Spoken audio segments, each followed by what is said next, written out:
Hello, welcome back to my video.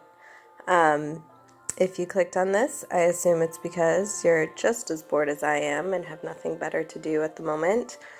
Perhaps you watched chapter 1 of Poison Study and actually found me entertaining. I doubt that. If that's the case, I suggest seeking some counsel to figure out what's wrong with you.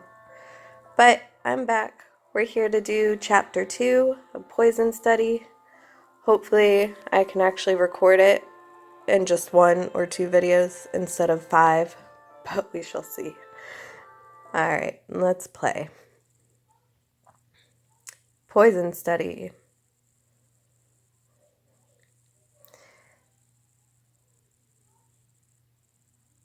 Again, our expectations for this are high. The author had some pretty cool credentials, like being in the New York Times. So, let's see. No thanks. Oh, that's right. Last chapter, he poisoned us. Lethal? It's my first day as the official food tester, and I've already gotten lethally poisoned. Your hand fumbles for a nearby chair as a wave of nausea passes through you. Valak watches you with a slow amusement on his face. No, I have to throw up, call his bluff, demand the antidote. Give me the antidote. I assume that's what we're doing here. Stumbling to the table, you pick up a large letter opener and brandish it at him. I didn't say threaten him. Give me the antidote, or I'll... He knocks the improvised weapon from your hand with an effortless wave of his arm. The next time you raise a weapon against me, you'd better be prepared to use it. I suggest regaining your strength before you go waving letter openers around. Give me the antidote. I'm not sure why you're so surprised. I did tell you that training would be dangerous. However, I would hardly kill my newest recruit on her first day. Right, I knew that. Did she know that? He brandishes a small vial containing a white liquid. That doesn't look white, that looks rainbow. This is the antidote to butterfly's dust. You collapse into a chair in relief, only to realize he hasn't offered you the vial. To answer the question you didn't ask, this, he raises the small vial and shakes it, is how we keep the food taster from escaping.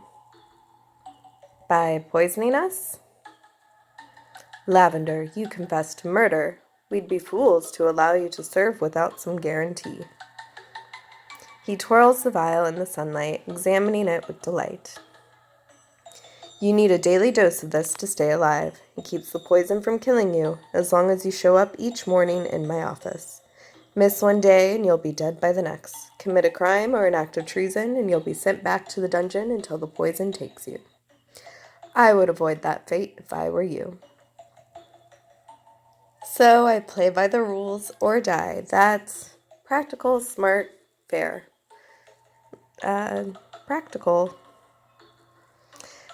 That's a kind of shrewd practicality to it. Or there's a kind of Ignore me. I don't know why I'm recording myself reading. I stumble over words. I'd expect nothing less of the commander's poison master. Valak is watching you closely. Would you like to know what it does? It could be helpful to know the poison's effects if I ever intend to escape from here. I'll tell Valak. I'd like to know more. I don't care. Oh. Alright, we got 2 coupons. We'll use one. I'd like to know more. Tell me. His mouth quirks slightly, as if he's pleased that you asked. It begins with severe stomach cramps, which lead to uncontrollable vomiting. All before death, of course. Fun stuff. Of course. And have many tasters experienced this pleasure for themselves?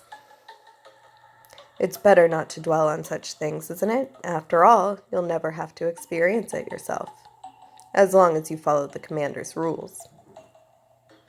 How reassuring. I'm not here to reassure you. I'm here to make you an expert in your craft. The more you learn, the more likely you are to succeed. Our goals are united. Doubtful, since I intend to escape. Your lessons will begin tomorrow. He nods at the door, where Marge has returned and is waiting. Marge will take you to your quarters. You look longingly at the antidote in his hand. In the morning, Lavender. An obvious dismissal, but you still hesitate, a million questions poised on your lips. You swallow them, and they sink like stones in your stomach. You hurry after Marge into the hallway. You're hungry, I suppose. She's right. Despite the poison in my stomach, I'm absolutely ravenous. I had a meal sent up to your room, just up here.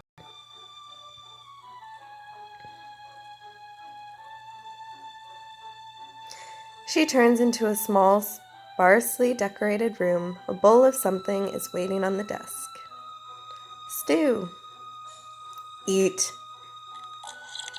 Eagerly, you sit and devour the small portion of stew, your body relishing in the flavors despite your stomach cramps. Finished?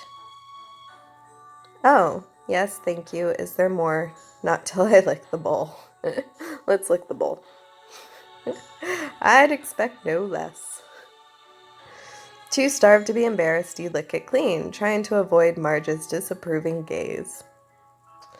I'd like to see how she feels after a year in the dungeon. Once you're finished, you hand the bowl to her. She takes it gingerly, as if it might infect her with something. Oh, okay. Dungeon rat. So kind. Shaking her head with disdain, Marge heads for the door. At sunrise, be ready to work. The door shuts behind her. Truly alone for the first time in over a year, you survey your new room. A room of my own. We had a dungeon cell to our own, didn't we? You walk to the wardrobe. Inside are more uniforms and even night clothes. My own night clothes, and they're so soft. Once you've changed, you hang up your uniform and look to the wall. There's a window, and you can open it wide to look outside. I can't believe it. I'm on the first floor of the castle. I could easily jump to the ground and make a run for it. And then die in the morning. The thought of freedom, from Brazil, from your memories, from the constant threat of death, fills you with longing.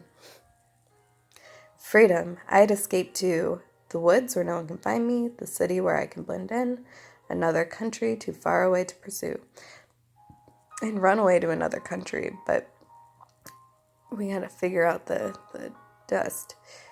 Tempting, except the fact that I'd be dead in 2 days from butterflies' dust. Okay, yeah, I always appreciate it when they say exactly what I'm thinking. Turning back to your room, you go to the bed, feeling exhausted to the bone. Maybe another day, when 2 days of freedom is worth the cost. Your mind drifts into sleep within minutes. Dream time. At first, you dream of treetops, climbing through branches and running free. If I just climb to the highest point, I'll be able to see a way out, a way to... The darkness catches you. You are in no forest, no tree. You are back at Brazel's castle.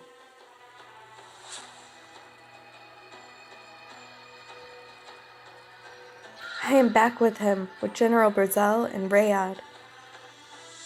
Move. Rayad's whip slashes at your flesh. You try to dodge, but you're tethered to a post. Move faster. Keep moving. The whip snaps again and again. Your thin shift gives no protection from the blows. A cool, soothing voice comes into your mind, whispering, "Go away. Send your mind to a different place. Let your body go." What is that voice? A savior? Or someone dooming me to resignation, to giving up? No, I won't give up. Your body vibrates of its own accord, like an out-of-control hummingbird. You dart around the room, avoiding the whip. You wake with a gasp, soaked with sweat. I'm in my room. Rayad is gone. He's dead. Then you see him lazily leaning against the windowsill with that constant smirk. Dead but not gone. Leave me alone. You're dead, Rayad. I killed you. I should toss the stool at him, ask him if he's real. Ignore him. He's a ghost. Just ignore him. He'll go away. He's not here. He's not real. His voice floats across the room in a playful sing-song. That's not going to work, Lavender. You shake your head, nodding your hands in the sheets. You can't ignore me. I'm inside you. I'm part of you. Ew, go away. He's not real. You shut your eyes tight, willing him to disappear. Little Lavender, we still have so many games to play. You're opening your mouth to scream when you're startled by a knock on the door. The knocking grows more insistent. Yeah, we hear it. Great sound effects. I'm up. You stumble toward the door, opening it to find a disapproving Marge. I thought you said sunrise. It is sunrise.